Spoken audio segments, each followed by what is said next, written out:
Today, we're exploring the fascinating world of biohacking and how understanding and applying its principles can lead to profound changes in our lives and those we coach. This episode is based on my conversation with the father of biohacking, Dave Asprey. Biohacking is this super personal journey, right? It's all about what clicks for you might just not jive with someone else. It's kind of like you're on this path trying things out, and sometimes, they just don't pan out the way you hoped. And that's totally cool. It's part of the whole biohacking vibe. You experiment, you stumble a bit, and you learn. That's the gold in the journey. But here's the thing, patience is the key. You know how you didn't just wake up one day and find those extra pounds magically appeared overnight? Yeah, losing them isn't going to be any faster either. It's about giving those little biohacks the time they need to do their thing. It's not about quick fixes or cutting any kind of corners. Now, let's talk about how we can bring this into coaching. There's this super neat concept called N=1 experimentation. It's like you're the star of your own experiment, the main character in your biohacking story. And as coaches, we can guide our clients through this process. It starts with setting clear goals. Could be anything from upping your energy levels to fine-tuning their focus. Next up, we introduce changes one at a time. It's all about observing and then adjusting. Maybe it's tweaking their sleep routine or mixing up their diet.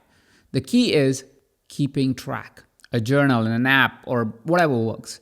It's about noting down how they feel, any changes they're seeing, and what's really making a difference for them. Our role as coaches is to help them sift through this information, find the patterns, and figure out what's a hit and what's a miss. It's about making biohacking a personal adventure, tailored just for them. The second idea I want to introduce is called spiritual reset through forgiveness.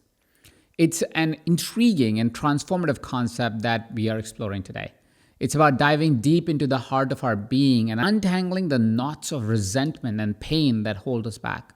Now, let's chat about how this spiritual reset can change lives and how, as coaches, we can facilitate this journey for our clients. Forgiveness, at its essence, isn't just about others. It's actually profoundly about ourselves.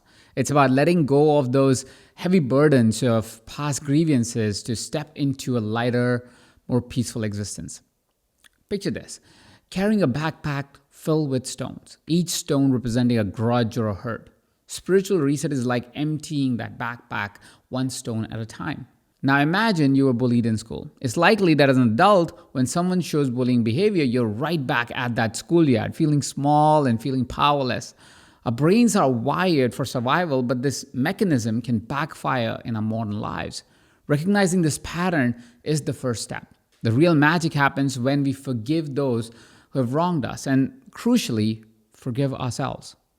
This dual forgiveness leads to a profound sense of freedom, enabling us to face similar situations in the future with a calm, more collected demeanor, almost as if asking, "Is everything all right at home?" with a genuine concern rather than anger or fear. So how can we as coaches help our clients achieve this spiritual reset? One powerful technique is the forgiveness meditation.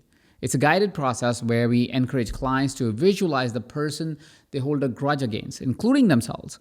We then guide them through sending forgiveness and love to that person and themselves. It's not about condoning wrong actions, but about freeing oneself from the chains of anger and a chain of resentment. The beauty of this meditation lies in its simplicity and the profound impact it can have on one's emotional well-being. It's a step towards understanding that forgiveness is not just a thought, but a state of being.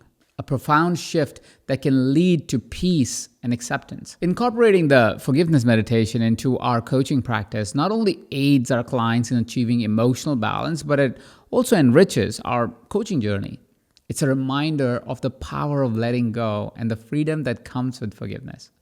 As we guide our clients through this process, we are not just helping them heal, we are facilitating a spiritual awakening that can redefine their approach to life's hurdles. All right, let's dive into the third thing, which is mastery over state.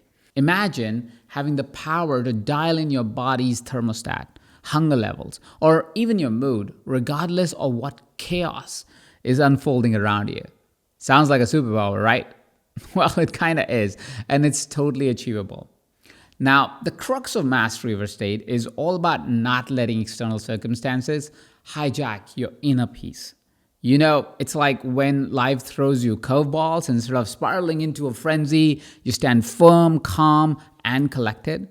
It's about saying, hey, I've seen the highs, weathered the lows, and have learned the art of letting go. This isn't just feel good talk. It's about having real, tangible control over your physiological and emotional response. So, how can we as coaches help our clients unlock this level of mastery? One powerful tool in our arsenal is called the state visualization exercise. Here's how it works. First, we get our clients to vividly imagine a scenario that typically sends them off the rails. Let's say getting cut off in traffic. We guide them to feel that irritation and that flash of anger. But here's the twist. We then lead them through a process of transforming that emotional energy. We ask them to visualize dialing down the heat, turning that from frustration into a sense of calm or even amusement. It's about training the mind to pivot, to choose a different emotional path. The technique is game-changing. It's not about suppressing emotions, it's about transforming them, choosing how we want to respond rather than react on autopilot. And with that practice, this becomes second nature. Suddenly, those moments that used to set us off, they become opportunities to flex our mastery muscles. What's incredible about this practice is the ripple effect it has. Not only does it empower our clients to stay in control, but it also amplifies their ability to serve, to be there for themselves and others in a more meaningful way. It's like upgrading from being at the mercy of the weather to being able to set your own climate, come rain or come shine. In essence, mastery over state is about recognizing that true power lies within our ability to choose our responses. The next idea that stood out to me was acceptance, a crucial aspect of our journey. It is often misunderstood as passive resignation, but let's dig deeper into what it truly means. Acceptance is about acknowledging the realities of our situation, including the challenges and the bad stuff, and choosing how we respond to it. It's not about condoning or giving up. It's about empowerment and it's about action. For instance, when faced with adversity or witnessing injustice, it's easy to fall into the trap of complaining or seeing oneself as the victim. This mindset can be paralyzing, preventing us from being able to create any change. Acceptance, on the other hand, empowers us to recognize the issue and then focus on what we can do about it, rather than being consumed by what we cannot control. One practical coaching technique to foster acceptance is action versus acceptance. Start by listing down the things that bother you or your clients. Next to each item, categorize it as something you can take action on or something you need to accept. For actionable items, brainstorm small steps you can take to address or improve the situation. For those things you need to accept, practice letting go and redirecting your energy towards what you can change. This exercise not only helps in distinguishing between what's within our control and what's not, but also encourages a proactive approach to life's challenges. By focusing on action, we shift from passive to an active stance, which is incredibly liberating and incredibly empowering. It's a powerful tool that, when wielded wisely, can lead to significant personal growth and fulfillment.